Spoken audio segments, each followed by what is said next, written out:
एक बार फिर 4,500 टन का एक उच्च तकनीक वाला चीनी रिसर्च जहाज मालदीव के जल क्षेत्र में वापस आ गया है। इससे पहले भी वह इस द्वीप समूह देश के विभिन्न बंदरगाहों पर एक हफ्ता बिता चुका है।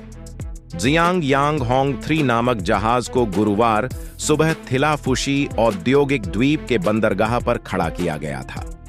हालांकि मालदीव की सरकार ने इसकी वापसी की वजह का खुलासा नहीं किया है।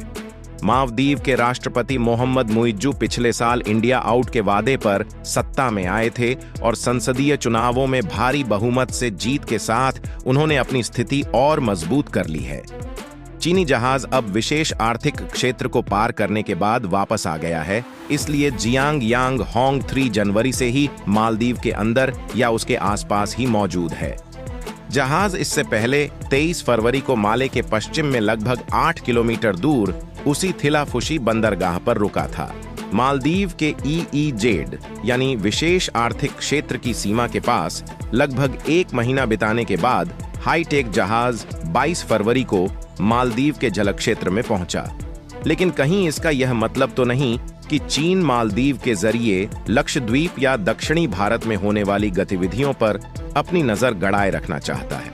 फरवरी में मालदीव के विदेश मंत्रालय ने कहा था कि चीन सरकार द्वारा मालदीव सरकार से किए गए डिप्लोमेटिक रिक्वेस्ट के बाद जियांग यांग होंग 3 अपने कर्मियों के रोटेशन और दोबारा सप्लाई के लिए पोर्ट कॉल करने के लिए यहां आया था। वहीं मालदीव के विदेश मंत्रालय ने 23 जनवरी को कहा था कि जहाज मालदीव के जल क्षेत्र में कोई रिसर्च नहीं करेगा। मालदीव की भारत से निकटता देखे तो लक्षद्वीप में मिनिकॉय द्वीप से बमुश्किल 70 समुद्री मील और मुख्य भूमि के पश्चिमी तट से 300 समुद्री मील दूर है। हिंद महासागर क्षेत्र के जरिए चलने वाले कमर्शियल समुद्री मार्गों के केंद्र पर इसका स्थान इसे महत्वपूर्ण स्ट्रेटेजिक महत्व देता है।